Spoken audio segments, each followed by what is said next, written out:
வணக்கம் ஜோதிட நண்பர்களே. பொதுவாக ஜோதிடம் என்பது பல விஷயங்களையும் உள்ளடக்கிய ஒரு கணித அறிவியல். இதில் தேடல் அப்படிங்கிறதே முடிவடையாத ஒன்று. தேட புதுசாக வந்துக்கிட்டே தான் இருக்கும்.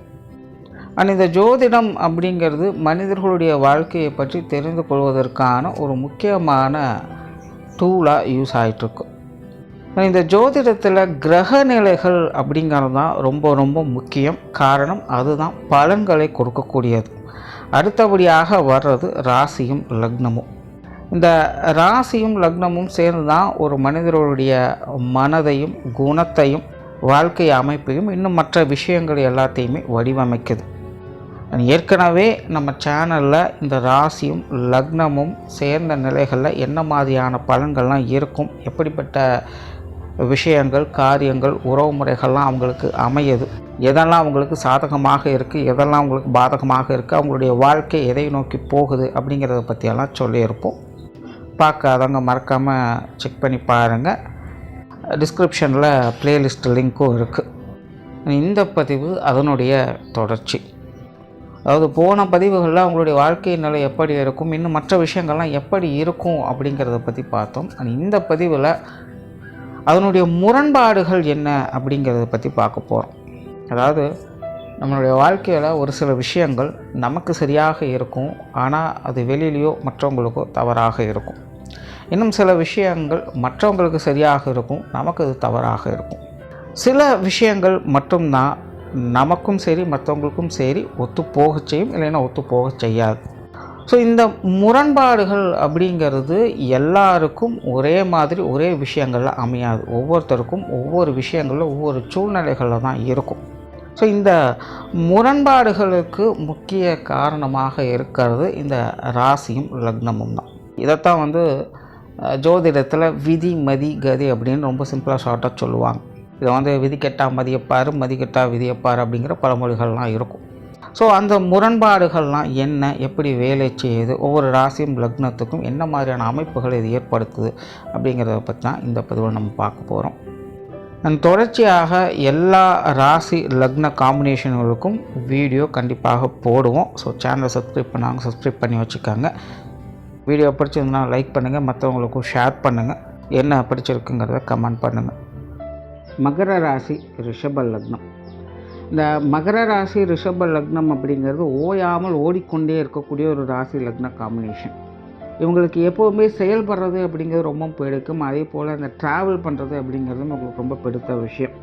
இந்த திரைக்கடல் ஓடியும் திரவியம் தேடு அப்படிங்கிற ஒரு விஷயம் இந்த ராசி லக்னத்துக்கு மிக பொருத்தமான ஒன்று.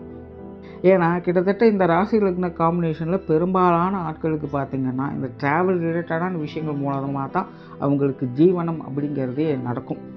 ஏதோ ஒரு வகையில் அதனுடைய தொடர்பு அப்படிங்கிறது அவங்களுக்கு ஏற்பட்டுடும். ஸோ அந்த அளவுக்கு இந்த ஓடிக்கொண்டே இருப்பது அப்படிங்கிறது இந்த ராசி லக்னத்துக்கு பொருத்தமான ஒன்று. ஸோ இயற்கையாகவே இவங்களும் ஒரு இடத்துல அமைதியாக இருக்கிறது அப்படிங்கிறது கஷ்டம். ஏதோ ஒரு காரியங்களுக்காக நகர்ந்து கொண்டே தான் இருப்பாங்க. இவங்க சும்மா இருக்கிறது அப்படிங்கிறது சவாலான விஷயம்தான். இவங்க பார்ப்பதற்கு எளிமையான அமைதியான ஆட்கள் போல தான் தெரிவாங்க. ஆனால் கோவம் வந்ததுன்னா எரிமலையாக குமுறுவாங்க. இவங்களை ரொம்ப ஈஸியாக ஈகோ ட்ரிகர் பண்ணிட முடியும். ஸோ ஒன்ஸ் இவங்களுடைய வீக்னஸை தெரிஞ்சுக்கிட்டவங்க இவங்களை எப்போவுமே சீண்டி பார்க்க தான் செய்வாங்க. ஸோ அதனால் திடீர்னு டென்ஷன் ஆகிறது, கோவப்படுறது, அடுத்தவங்களை விரோதமாக்கிக்கிறது, இந்த மாதிரியான விஷயங்கள்லாம் இவங்க ஒரு தடவைக்கு பல தடவை யோசித்து செயல்படுறது நல்லது. ஏன்னா இதெல்லாம் ஏதோ ஒரு வகையில் மற்றவங்க ட்ரிகர் பண்ணுறதுனால நடக்கக்கூடியதாக தான் இருக்குது. ஸோ அந்த விஷயத்துக்கு இடம் கொடுக்காமல் பார்த்துக்கிறது இவங்க கையில் தான் இருக்குது. ஜென்ரலாகவே இவங்கெல்லாம் பார்த்திங்கன்னா எதையாவது ஒன்று சாதிக்கணும், புதுசாக எதையாச்சும் ஒன்று செய்யணும் அப்படின்னு எண்ணம் அதிகம் இருக்கக்கூடியவங்களாக இருப்பாங்க. என்ன நடந்தாலும் சரி உங்களுடைய முயற்சியை அவங்க கைவிடவே மாட்டாங்க. இவங்க இயற்கையாக ரொம்பவுமே ஸ்ட்ராங்கான ஆட்கள். எவ்வளவு பிரச்சனைகள் சங்கடங்கள் வந்தாலும் இவங்க அதை பின்வாங்காமல் மேனேஜ் பண்ணத்தான் பார்ப்பாங்க. ஸோ முன்ன வச்ச காலம் பின்ன வைக்க மாட்டேன் அப்படின்னு சொல்லக்கூடிய அந்த மனோதினம் அப்படிங்கிறது இவங்கக்கிட்ட அதிகம். ஆனால் இவங்களுடைய வீக்னஸ் அப்படிங்கிறது அந்த முன்கோபம்தான். சுய ஜாதக அமைப்பு இவங்களுக்கு கை கொடுத்தது அப்படின்னா இவங்களுடைய வாழ்க்கை ஓட்டம் அப்படிங்கிறது ஒரு சரியான காரண காரியங்களுக்காக இருக்கும். ஒருவேளை இவங்களுக்கு ஜாதக அமைப்பு சரியாக கை கொடுக்கல அப்படிங்கிற பட்சத்தில் இவங்க ஏன் ஓடுறாங்க, எதுக்கு ஓடுறாங்க அப்படிங்கிறதே தெரியாமல் இருக்கும். அண்ட் ஈஸியாக வந்து இவங்க விட்டு கொடுக்க ஆரம்பிச்சிடுவாங்க, எல்லாத்துலேயுமே கொஞ்சம் ஒதுங்கி இருக்க ஆரம்பிப்பாங்க. அதாவது இவங்கெல்லாம் வந்து இயற்கையாகவே காரியங்களில் பின்வாங்கக்கூடியவங்க இல்லை. ஆனால் அதுவே கூட இருக்கிறவங்க வகையில் ஒரு பிரச்சனை ஆகுது அப்படின்னா அவங்களுக்காக விட்டு கொடுத்து ஒதுங்கி போவாங்க. ஆற்றுல போட்டாலும் அளந்து தான் போடணும், தனக்கு மிஞ்சின பிறகு தான் தானம் தர்மம் அப்படிங்கிறது இவங்க முதல்ல புரிஞ்சுக்கணும். ஆனால் அதெல்லாம் இவங்கள புரிஞ்சுக்க விடாமல் இவங்கள போட்டு இன்சல்ட் பண்ணுறது தான் இவங்களுக்கான முரண்பாடுகளே. ஏன்னா இந்த ராசி லக்ன காம்பினேஷனை பொறுத்த வரைக்கும் இவங்களுக்கான விதி அமைப்புகள் அப்படிங்கிறது இவங்களுக்கான புண்ணிய காரியங்களை செய்ய வைக்கிறது தான். இன்றைக்கி இருக்கக்கூடிய காலகட்டம் அப்படிங்கிறது எதுவுமே நல்லதுக்கு காலம் இல்லை அப்படிங்கிற மாதிரி தான் போய்கிட்டு இருக்குது. ஓப்பனாக சொல்லணும்னா புண்ணியத்தை வச்சு நான் என்ன செய்கிறது அப்படின்னு தான் கேள்வி கேட்பாங்க. ஆனால் இதெல்லாம் வந்து காமெடியாக பேசுகிறதுக்கும் கேட்குறதுக்கும் நல்லா இருக்கலாம். ஆனால் நிஜ வாழ்க்கையில் இன்றைக்கும் பல பேர் இந்த மாதிரியான விஷயங்கள் ஈடுபட்டுக்கிட்டு தான் இருக்காங்க. அதுக்கு காரணம் அவங்களுடைய விதி அமைப்பு தான். அவங்களுக்கு பிடிக்குதோ பிடிக்கலையோ, அவங்க தெரிஞ்சோ தெரியாமலோ அந்த மாதிரியான விஷயங்கள் காரியங்கள் அவங்க ஈடுபட்டுக்கிட்டே தான் இருப்பாங்க. ஸோ அந்த மாதிரியான ஒரு விதி அமைப்பை கொண்ட ராசி லக்னம் தான் இந்த மகர ராசி ரிஷப லக்னமும். ஸோ என்ன நடந்தாலும் ஏதோ ஒரு வகையில் மற்றவங்களுக்கு பயன் தரக்கூடிய விஷயங்களை அவங்க செஞ்சுக்கிட்டு தான் இருப்பாங்க. அதனால் அது எல்லாமே ஒரு பயன் தரக்கூடிய வகையில் விஷயங்களாக அமைஞ்சிருச்சுன்னா பிரச்சனை இல்லை. அப்படி இல்லாத பிரச்சனை தான் அவங்க ஏன் ஓடுறாங்க, எதுக்கு ஓடுறாங்கன்னு தெரியாமல் போயிடும். வாழ்க்கை அப்படிங்கிறது எங்கே போய் நிற்கிது அப்படின்னு புரியாமல் போயிடும். ஸோ இது எல்லாத்துக்கும் தான் அவங்களுடைய சுய ஜாதகம் அப்படிங்கிறது எப்படி இருக்குது அப்படிங்கிறது பார்க்க வேண்டியதாக இருக்குது.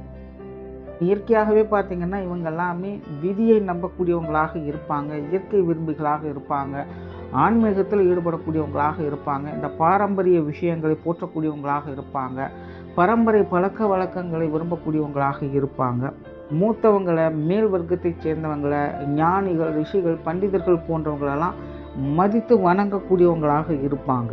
எப்போவுமே தன்னை விட மேலே இருக்கக்கூடியவங்களுக்கு ஒரு முக்கியத்துவம் கொடுக்கக்கூடிய குணம் என்பது உண்டு. தன்னை விட மேலே அப்படிங்கிறது எல்லா விஷயங்களையும் இவங்க பார்ப்பாங்க. வெறுமனே காசு பணத்தில் மட்டும் இல்லை, படிப்பில், குணத்தில், சமூகத்தில், அந்தஸ்துலன்னு எல்லா விஷயங்கள்லையுமே தன்னை விட ஒருத்தங்க மேலே இருக்காங்க அப்படின்னா அவங்களுக்கு உண்டான அந்த மதிப்பு மரியாதை அப்படிங்கிறது இவங்ககிட்டருந்து எப்போவுமே கிடைக்கும்.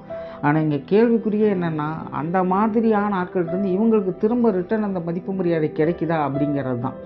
பெரும்பாலான விஷயங்கள் எல்லாமே இவங்ககிட்டருந்து ஒன் வே ட்ராக்காக போய்கிட்டே இருக்குமே தவிர ரிட்டர்ன் வரவே வராது. ஸோ இவங்களை பொறுத்த வரைக்கும் எல்லாமே நல்லது நல்லது நல்லதுன்னு செஞ்சுக்கிட்டே இருப்பாங்க. ஆனால் இவங்களுக்கான நல்லது என்ன அப்படின்னு ஒரு காலத்தில் கேட்க வேண்டிய சூழ்நிலை அப்படிங்கிறது ஏற்பட்டது. அதுக்காக இவங்க எல்லாத்தையும் தூக்கி எறிஞ்சிட்டு அப்படியே மோசமானவங்களா கெட்டவங்களாக மாறிடுவாங்க அப்படின்னு சொல்ல முடியாது. அது இவங்களால் முடியவும் முடியாது. இப்படி பல விஷயங்கள் உங்களுடைய வாழ்க்கை அப்படிங்கிறது முரண்பாடுகளாக தான் போயிட்டுருக்கும். ஒரு டெசிஷன் எடுக்கணும் அப்படின்னாலும் அதில் பெரும் குழப்பங்கள், சங்கடங்கள் அப்படிங்கிறது இருந்துக்கிட்டே தான் இருக்கும். ஒரு நிம்மதியான அமைதியான சூழல் அப்படிங்கிறது உங்களுக்கு அமையிறது இல்லை. எல்லாம் விதி விட்ட வழி ஆண்டவன் பார்த்துப்பா அப்படின்னு போய்கிட்டு இருப்பாங்க. ஆனால் ஆண்டவன் அப்படி என்னத்தை தான் பார்த்துட்டு இருக்கிறான், என்ன தான் இந்த விதி நடக்குது, எனக்கு மட்டும் எப்படி நடக்குதுன்னு திரும்ப திரும்ப இவங்களே தான் புலம்பிக்கிட்டும் இருப்பாங்க.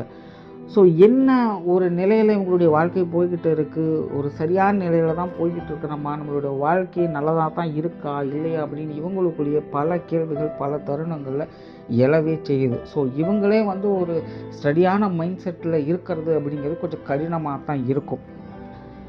இந்த இன்ட்ரோடக்ஷன் பதில் சொன்ன மாதிரி இந்த புத்திக்கும் மனசுக்கும் இடையே போராட்டங்கள் அப்படிங்கிறது இவங்களுக்கும் அதிகம்.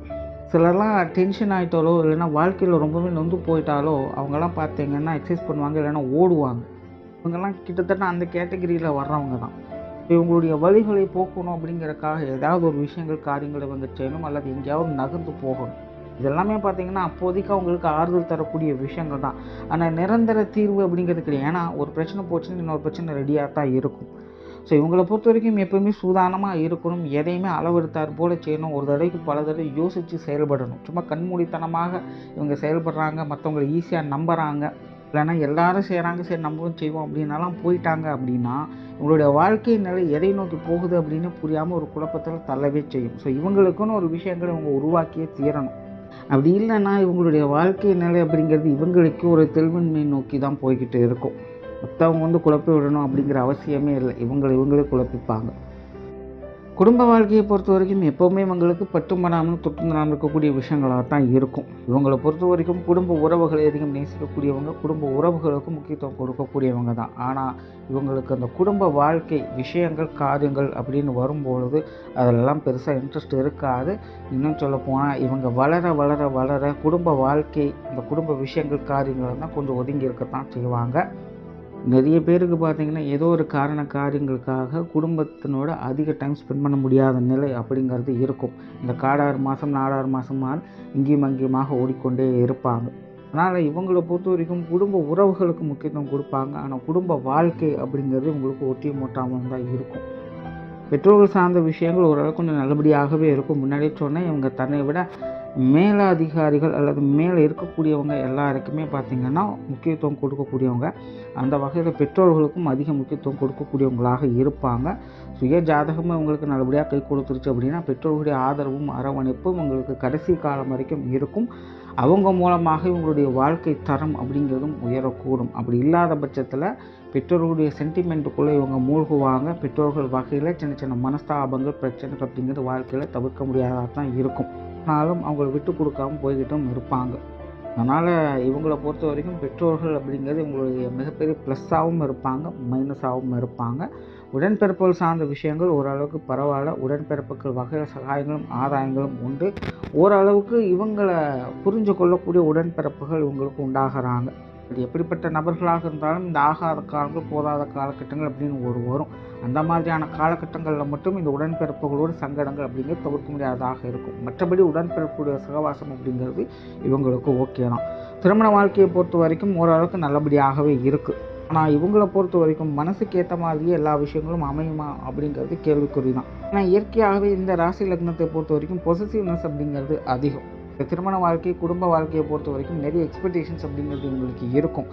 ஆனால் இவங்களுக்கு முரண்பாடு கருத்து உள்ளவங்க தான் அமையக்கூடியவங்களாக இருக்காங்க. இவங்களுக்கு ஒத்த நபர்கள் இவங்களுக்கு லைஃப் பார்ட்னராக அமையிறது கிடையாது.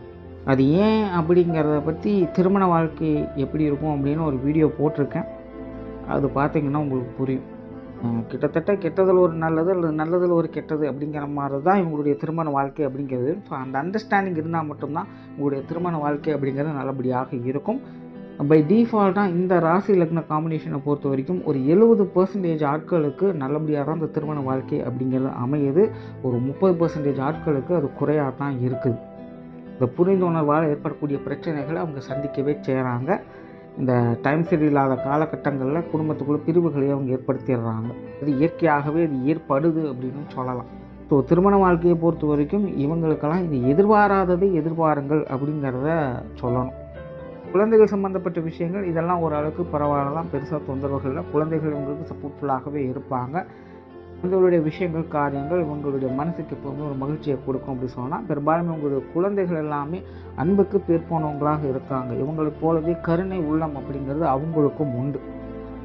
ஸோ பெரும்பாலும் இந்த குழந்தைகள் சம்மந்தப்பட்ட விஷயங்கள் அவங்களுக்கு சப்போர்ட்ஃபுல்லாக தான் இருந்துக்கிட்டு இருக்குது. உறவினர்கள் நண்பர்கள் சார்ந்த விஷயங்கள் இதெல்லாம் ஓரளவுக்கு இவங்களுக்கு கை கொடுக்கும். காரணம் என்னென்னா இயற்கையாகவே அவங்க சம்மந்தப்பட்ட விஷயங்கள் காரியங்கள் அதிக ஈடுபாடுகளை காட்டுவாங்க. ஓப்பனாக சொல்லணும்னா இவங்கெல்லாம் குடும்பத்துக்காக செய்கிறாங்களோ இல்லையோ உறவினர்களுக்காகவும் நண்பர்களுக்காகவும் ஏதாவது ஒரு காரியங்களை செஞ்சுக்கிட்ட ஊருக்காக உழைக்கிறாங்க அப்படின்னு பேர் வாங்கக்கூடியவங்கள இவங்களும் ஒருத்தங்க தான். இந்த மாதிரி உறவினர்கள் நண்பர்களுடைய விஷயங்கள் காரியங்களில் ஈடுபடக்கூடிய அமைப்புகள் அதிகம் இருக்கிறதுனால அவங்க சம்மந்தப்பட்ட விஷயங்கள் ஓரளவுக்கு இவங்களுக்கு நல்லபடியாக அமையுது. ஆனாலும் இந்த போதாத காலகட்டங்களில் வரக்கூடிய காலகட்டங்களே இவங்க கொஞ்சம் கவனமாக இருக்கணும். ஏன்னா ஆகாதவங்க நின்னாலும் குத்து உட்கார்ந்தாலும் குத்தங்கிற மாதிரி இவங்க செஞ்ச விஷயங்கள் இவங்களுக்கே திரும்ப பேக் ஃபயர் ஆகலாம். அந்த மாதிரியான காலகட்டங்களில் கொஞ்சம் கவனமாக இருங்க. ஏன்னா நல்லது நடக்கும்போது அதை பற்றி யாரும் குற்றம் சொல்ல போகிறதில்ல. ஆனால் கெட்டது நடந்தது அப்படின்னா முழு காரணம் இவங்க தான் அப்படின்னு பிள்ளைகிட்ட திருப்பிட்டு போயிடுவாங்க. ஸோ அதெல்லாம் இவங்க கொஞ்சம் கவனமாக தான் இருக்கணும். தொழில் வேலை உத்தியோகம் சம்மந்தப்பட்ட விஷயங்கள் இவங்களுக்கு ஓரளவுக்கு சாதகமாகவே இருக்கும் அப்படின்னு சொல்லலாம். பட் என்னென்னா இவங்க அதில் கொஞ்சம் ஸ்ட்ராங்காக இருக்கணும், ஒரு ஸ்டடி மைண்டாக இருக்கணும். இவங்க எப்போயுமே ஓடிக்கிட்டே இருக்கிற விஷயங்களை தான் அதிகமாக ஃபோக்கஸ் பண்ணுறாங்க. ஸோ மாறிக்கிட்டே இருக்கணும். ஒரே மாதிரியான நிலையாக இருக்கிறது அப்படிங்கிறது இவங்களால் முடியாத காரியமாக இருக்குது. ஸோ ரொட்டீன் ஒர்க் அப்படிங்கிறது இவங்களுக்கு செட் ஆகிறது இல்லை. குறிப்பாக இவங்க எல்லாத்துக்குமே மேல் அதிகாரிகளுடைய சப்போர்ட் அப்படிங்கிறது அதிகமாக தேவைப்படும். ஓப்பனாக சொல்லணும்னா இவங்க வேலையில் கெட்டிக்காரங்களாக இருக்கிறாங்களோ இல்லையோ கூட இருக்கிறவங்களுக்கு அனுசரணையாக இருந்துட்டாங்கனாலே இவங்களுடைய ஜீவன அமைப்புகள் அப்படிங்கிறது பலம் பெற்றுடும். அதனால் தொழில் வேலை உத்தியோகம் சார்ந்த விஷயங்களை பொறுத்த வரைக்கும் கூட இருக்கிறவங்கள பகைச்சிக்காமல் இருக்கணும். மற்றபடி உங்களுடைய ஜீவன அமைப்பு அப்படிங்கிறது எப்படியோ உங்களுக்கு வேலை செஞ்சுக்கிட்டு தான் இருக்கும். பொருளாதாரம் சார்ந்த விஷயங்களை பொறுத்த வரைக்கும் ஓரளவுக்கு நல்லபடியாகவே இருக்கும். ஜென்ரலாகவே இந்த பொருளாதார விஷயங்கள் அப்படிங்கிறது கொஞ்சம் இவங்களுக்கு இறுக்கி பிடிச்சு தான் செயல்படும். சேமிப்பு விஷயங்கள் இவங்களுக்கு கவனம் செலுத்தி தான் ஆகணும். ஸோ தனிப்பட்ட முறையில் இவங்க ஒரு ஜீவன நிலைகளை பலப்படுத்துறது அப்படிங்கிறது கொஞ்சம் கஷ்டம்தான். கூட இருக்கிறவங்களுடைய சப்போர்ட், ஃபேமிலி சப்போர்ட்டெல்லாம் இவங்களுக்கு எந்த அளவுக்கு இருக்கும் அந்த அளவுக்கு தான் இந்த ஃபினான்ஷியல் ரீதியாக அவங்களால தாக்கு பிடிக்க முடியும். குறிப்பாக இந்த கடன் சார்ந்த விஷயங்கள்லாம் இவங்க அவாய்ட் பண்ணிக்கிறதே நல்லது. கடன் விஷயங்கள்லாம் சிக்கிட்டாங்க அப்படின்னா இவங்களுக்கு ஏதாவது ஒரு வகையில் பெரிய அளவில் பிரச்சனைகளை கொடுத்துக்கிட்டே தான் இருக்கும். சொத்து சுகங்களை பொறுத்த வரைக்கும் ஓரளவுக்கு பரவாயில்ல. இதுவும் பார்த்திங்கன்னா கூட இருக்கக்கூடிய அனுசரணையானது தான் எல்லா விஷயங்களும் நடந்துக்கிட்டு இருக்குது. ஒரு காலகட்டங்களில் இந்த சொத்து சார்ந்த வகையில் பிரச்சனைகளை சந்திக்கக்கூடிய நிகழ்வுகள் அப்படிங்கிறது உங்களுக்கு உண்டு. இதற்கு அந்த மாதிரியான விஷயங்கள்லாம் பெருசாக காம்ப்ளிகேட் பண்ணிக்காமல் இருந்துக்கிறது நல்லது. அப்படின்னா கைவிட்டு போகக்கூடிய விஷயங்களை தான் பார்ப்பாங்க. காரணம் இவங்களுக்கு மற்றவங்களுடைய சப்போர்ட் மூலமாக தான் எல்லா அனுசரணையான விஷயங்கள் அப்படிங்கிறது நடந்துக்கிட்டு இருக்குது. தனித்த நிலையில் இவங்க செயல்பட்டு அதை ஒரு விஷயத்தை கொண்டுட்டு போகிறது அப்படிங்கிறது கஷ்டம். குறிப்பாக இந்த மாதிரியான விஷயங்களை முடிஞ்ச அளவுக்கு கொஞ்சம் காம்ப்ரமைஸ் ஆகிக்கிறது நல்லது. ஓவராலாக இந்த மகர ராசி ரிஷப லக்னம் அப்படிங்கிறது சுவாரஸ்யமான ராசி லக்ன காம்பினேஷன் தான். எதுவுமே நிலை இல்லாமல் ஓடிக்கிட்டே இருக்கும். வாழ்க்கை ஒரு வட்டம் அப்படின்னு சொல்கிறது இவங்களுக்கு முழுமையாக பொருந்தும். அதை புரிஞ்சுக்கிட்டு இவங்க செயல்படணும். நன்றி, வணக்கம், வாழ்க வளமுடன்.